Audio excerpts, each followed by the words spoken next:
Et la petite souris lui dit oui, mais moi j'ai été malade. T'étais malade et ça tourne. Oh là là, attention les amis, je suis avec Mr. Fox au Geek Live. Ça va, Mr. Fox? Ça va très bien et toi? Moi, ça va très bien Est-ce parce que que tu t'enjailles? je m'enjaille toujours. Tu passes un bon festoche? Un bon festoche. Je suis très fatigué, les amis, mais je suis très heureux d'être avec vous, avec toi, avec tout le monde ici. Parce qu'il faut savoir qu'il est très généreux. Il a offert aux gagnants des DVD de Charlie's Angel lors Les du anges blind se test. déchaînent. Tout à fait. Est-ce qu'ils étaient heureux? Alors, il y a eu des sourires polis. Tu vois, en mode. c'est gentil. Puis il y a eu des... c'est cool, c'est bien, tu files des cadeaux nuls, c'est rigolo. Je t'aime bien. Je fais la même chose. Hein. Je fais la même chose des Non, fois mais sur des quiz. En vrai, moi typiquement j'aime bien faire gagner ce genre de cadeaux. Ça coûte pas cher et ça fait des heureux. Et puis ça fait un petit souvenir. Tu vois, t'es en mode, je l'aurais jamais acheté le DVD de Charlie's Angels 2, tu vois. Oui.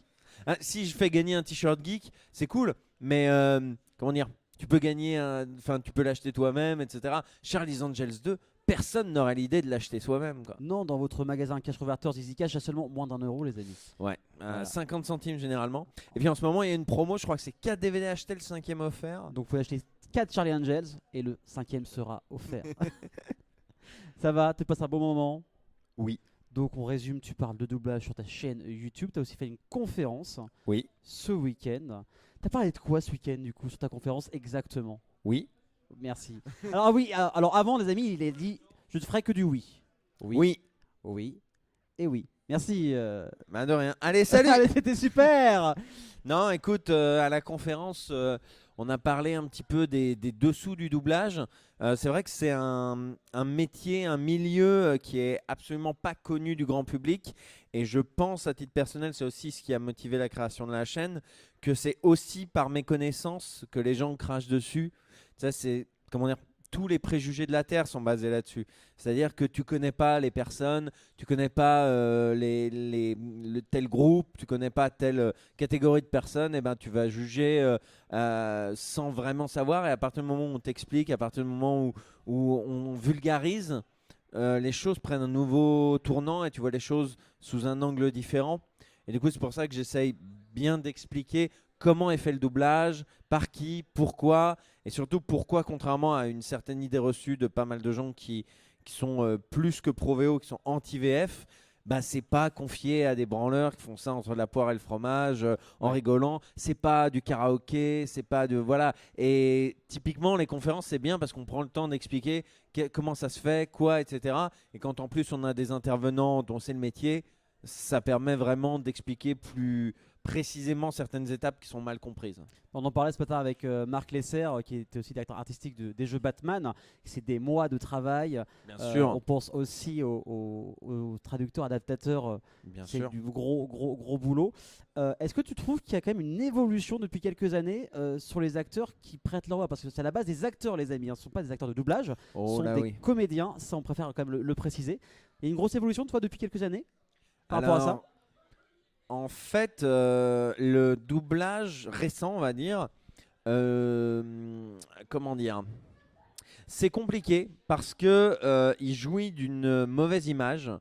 Enfin, d'une mauvaise image. Encore une fois, tu vois, c'est généralisé, etc. Ouais. Mais on lit pas mal sur les réseaux sociaux. Le doublage c'était mieux avant, le doublage machin. À une époque, on savait faire du doublage, maintenant on sait plus, etc.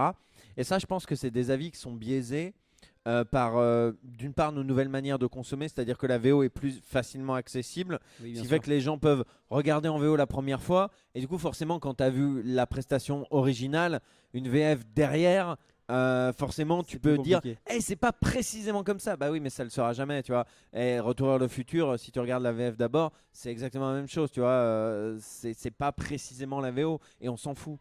Et en parallèle de ça, je dirais que les nouveaux visages du doublage, ceux qui bossent actuellement, sont pas encore connus comme ceux des années 90-2000 qui aujourd'hui font des conventions, font des événements, etc. Sont invités à des projets amateurs, on va dire, quand il y a une web série, etc. Bien Et sûr. qu'on veut inviter Brigitte Lecordier, Éric Legrand, etc. Même Patrick Poivet. Je pense que ceux qui travaillent aujourd'hui, Valentin Merlet, Jessica Monceau, Kelly Marot, etc., c'est des gens qui pour l'instant n'ont pas cette popularité, mais ça va peut-être venir avec les années, etc. Parce que faut pas oublier que contrairement à une idée reçue qui se propage pas mal sur les réseaux sociaux, on continue aujourd'hui de regarder majoritairement de la VF en France. Hein. C'est pas parce que Netflix propose le choix, c'est pas parce que la télé propose le choix, assez peu de gens sont au courant, que d'un seul coup tout le monde a regardé la VO. C'est une idée dans laquelle se complaisent pas mal de gens qui vivent dans leur bulle de réseaux sociaux. On vit tous dans notre bulle, hein, c'est pas une critique, bien mais sûr. effectivement les réseaux sociaux font qu'on est beaucoup plus attentif aux gens qui ont le même avis que nous. Et du coup, on est persuadé, les gens qui regardent la VO sont persuadés que tout le monde autour d'eux regarde de la VO, tout comme j'étais persuadé en mai 2017 que tout le monde votait Mélenchon, tu vois. Il y a ce Attention, Zach côté, Lash. voilà, il y a ce côté bulle. Ouais. Donc il y a des gens qui s'enferment là-dedans et qui du coup sont persuadés que plus personne regarde de la VO, c'est que plus personne regarde de la VF. Ouais, bien sûr. C'est encore beaucoup le cas. Et le dernier point que j'aimerais ajouter, c'est par rapport à l'adaptation et la traduction et ce genre de choses. On dit souvent, ouais, les comédiens, c'est moins bien, ils ont moins de temps de travailler, etc. Ce qui est vrai. Mais il ne faut pas oublier, dans un premier temps, que certes, les comédiens ont moins de temps pour travailler, mais ils ont pris le pli. Oui. C'est triste, mais c'est la réalité, quoi. Maintenant, les comédiens, ils savent travailler à ce rythme-là. Donc, il ne faut pas non plus... aujourd'hui, si on demandait à des comédiens qui bossent aujourd'hui de revenir à ce rythme-là, ben, ça leur fait plaisir et tout c'est cool, mais ils continueraient d'être efficaces sur un temps plus réduit, j'allais dire. Et surtout au niveau de l'adaptation et de la traduction, voilà, les comédiens, effectivement, il y a moins de temps pour travailler, etc. Mais les adaptateurs sont beaucoup plus, comment dire, éveillés, dans le sens que les références sont bien mieux comprises, bien mieux traduites, parce que depuis les années 80, il y a eu Internet, Oui, et que ça a tout changé, Internet j'imagine. permet, voilà, de s'échanger des tuyaux entre adaptateurs, de se dire, tiens, ça fait référence à un truc que je connais pas, d'aller chercher sur Wikipédia, de dire, ah d'accord, comment je vais le traduire, bliblablou, etc. Ça change totalement la manière de travailler quand on est adaptateur. Et aussi, encore une fois, comme je l'ai dit, il y a un côté, on se file des tuyaux, chacun a une idée, etc. Et évidemment, dans la mesure où c'est voilà, un métier d'auteur, etc., qu'il y a des associations, des syndicats comment dire, qui se sont organisés autour de ce métier, et ben forcément, il y a une solidarité qui fait que, à mon avis, les adaptations aujourd'hui sont beaucoup plus proches de la VO, beaucoup plus éveillées aux références, etc. Et beaucoup plus, quel est le mot que je cherche, rigoureuses que dans les années 80-90 où c'était un peu plus de laisser aller. On n'avait pas la référence, mais on remplaçait par une blague un peu à la con, et puis voilà quoi. Voilà. Comme j'ai un exemple tout bête. Je suis désolé, je parle beaucoup. Non, mais j'ai un exemple tout bête, c'est dans Friends par exemple, c'est qu'à un moment, c'était dans la saison 4 où tu as Chandler, Joey qui, pour jouer, vont échanger l'appartement de Rachel et Monica. Ils ont échangé Michael Jackson avec Claude François. Tu vois, genre de truc. Voilà, ça tu c'est vois, un peu typiquement. l'exemple. Mais après, ça pour le coup, je Ça trouve passe, ça hein. con. Ben, ça passe dans un sens, oui, mais c'est aussi prendre le spectateur pour plus con qu'il ne l'est. Oui. Parce que Ouais. Michael Jackson, ouais, c'est vrai que c'est tellement pas connu en France. Michael quoi? Personne n'aura la Non. ref, quoi. Personne, les amis. Personne. Non, tu vois, typiquement un film que j'aime énormément, qui s'appelle 22 Jump Street. Oui. Dedans, c'est l'exemple que je sors toujours, mais je le trouve assez bien. À un moment, en VO, ça parle de drogue, de cocaïne, d'héroïne, etc. Et en VO, ça dit mais la cocaïne, c'est pour les vieux, c'est ce que prenaient les Golden Girls. Bon, les Golden Girls, c'est une série qui a été, comment dire, qui a été importée à la ZOB en France. C'est-à-dire que c'est passé à minuit et demi sur France 2, ça s'appelait Les Craquantes, c'était très rigolo et tout, il n'y a pas de souci, mais très peu de spectateurs l'ont vu, alors qu'aux États-Unis, c'est culte. Du coup, l'adaptateur Bob Yancasa s'est creusé la soupière et s'est dit comment on peut garder l'idée de trucs de vieux, etc., sans tomber dans un truc totalement anachronique, machin, etc. Et du coup, il dit bah c'est ce que l'inspecteur d'Eric se fourrait dans les narines. Et du coup, nous, public français, on a immédiatement la ref. On est en mode ah mais oui, l'inspecteur d'Eric. Et c'est pas non plus déconnant avec le contexte américano-américain du film, parce que l'inspecteur d'Eric c'est allemand, donc c'est autant déconnecté de nous que d'eux. Bien sûr. Alors que Claude François, c'est Claude François dans un appartement new-yorkais. En plus, ça n'a ça aucun a rapport. pas de sens, quoi. C'est clair. Et en termes d'acteurs, t'as rencontré beaucoup d'acteurs qui prêtent leur voix aux films, aux séries. C'est-à-dire Par exemple, aujourd'hui on a Marc Lesser. T'en as rencontré en convention? rencontré. Ouais, rencontré. En convention ou ailleurs, ouais, plus plus j'ai avancé dans YouTube et plus j'ai avancé dans mon métier et plus c'était facile entre guillemets de rencontrer des gens. Ouais. Il y a des rencontres qui changent, j'allais dire, enfin qui changent ta manière de percevoir le métier, etc. Moi, le premier comédien que j'ai rencontré de vive voix pour discuter, etc., en dehors d'une convention, etc., c'était Benoît Dupac, c'est la voix de GTO, c'est la voix de plein de gens. Et, ça, la rencontre avec lui, ça a changé ma vie, quoi. C'est À ce point-là. après l'avoir rencontré que je me suis dit, putain, je veux faire des trucs dessus, je veux parler du doublage, c'est génial, ce mec est génial. Et voilà, et avec le temps, j'ai rencontré d'autres gens, des fois dans des contextes pro, de convention, etc. Donc le courant n'était pas forcément amical. Et puis des fois, comme Marc Lesser, je l'ai rencontré pour la première fois hier, et depuis on est les meilleurs amis du monde. Parce que c'est quelqu'un de très sympathique. Eh ben, Si tu l'as interviewé, tu le Alors, sais. je l'ai interviewé 2 fois en moins de 24 heures. Et ce matin, du coup, à la Web TV, on a parlé 20 minutes face caméra. Puis après, 25 autres minutes parce que ce mec est passionné par son métier. Bien sûr. Il a envie Il est d'échanger. passionné, il est passionnant. Exactement. Il a Parce que tellement une carrière impressionnante. Il y a des gens qui sont passionnés, et c'est aussi le travers dans lequel j'essaie de pas tomber sur ma chaîne. Il y a des gens, ils sont passionnés, mais passionnés relous. Oui. Tu vois, genre qui arrivent et qui disent, dans l'épisode 25 de la saison 3 de telle série que personne n'a vu, vous dites magicien alors que la traduction plus stricte ce serait sorcier. Pourquoi vous avez fait ça? Et qui font des dossiers de 70 pages sur Ken le Survivant. C'est bon, Ken le Survivant, maintenant tout a déjà été dit, on peut peut-être passer à autre chose, quoi. Ouais, c'est clair. Et Marc, vraiment. J'espère que tu n'avais pas de questions sur Ken le Survivant, parce Pas que du coup je du viens de le tout. flinguer. Non, non, pas du tout. Alors, la séquence qui va suivre, les amis, éloigner les enfants. Oh, Oui, on a parlé on un va peu parler off. du truc. Et On éloigner va les parler du enfants machin. interdits au moins de 18 ans. Bouchez-vous les oreilles. Ce sujet, Nous c'est rentrons pour, dans la c'est pour zone adultes. Peux-tu nous dire noire. plus sur ce sujet pour adultes, du coup, Oui, tout à fait. mon oui. cher monsieur Fox? Oui. Oui. Dis-moi. Du coup, on parlait tout à l'heure de doublage. Et je déconnais tout à l'heure en parlant de doublage de films pour adultes, du coup. Tout à fait. Et peux-tu nous en dire plus, du coup? Tout à fait. Tout à fait. Tout à fait. Oui. Pour que oui, ça change un petit peu. Oui, il se trouve que j'ai Tout à fait fait. une émission sur les animés pornographiques, D'accord. les hentai, comme on Ouais. dit dans le jargon. Parce que en fait, je trouvais ça intéressant déjà parce que c'est un autre, comment dire, c'est une autre industrie parce que c'est pas le même budget, c'est pas le même truc, etc. Et ensuite, j'en parle justement dans la vidéo.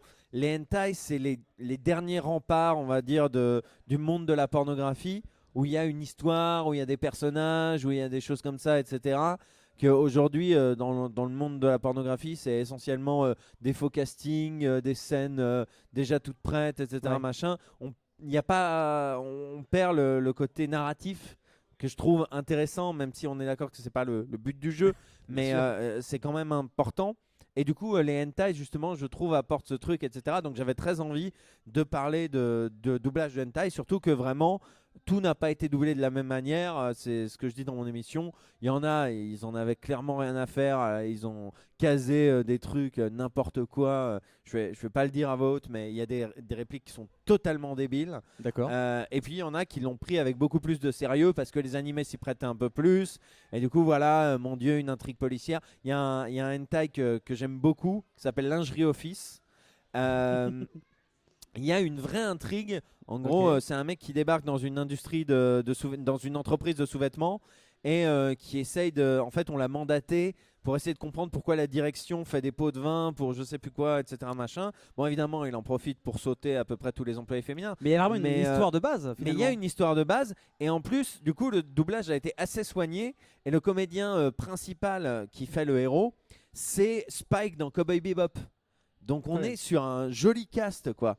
Donc typiquement, voilà, c'est pour dire. Et c'est marrant parce que j'ai parlé de hentai, d'un seul coup, il y a plein de gens autour de la scène. C'est quand On même vous a vu. bizarre. On vous a vu. On vous a Shame. Les caméras, moi, ils sont vous dans je déconne. Et du coup, comment Non. c'était C'était le très public? rigolo. Et du coup, Ouais. cette vidéo, j'ai décidé de faire une version. Comment dire?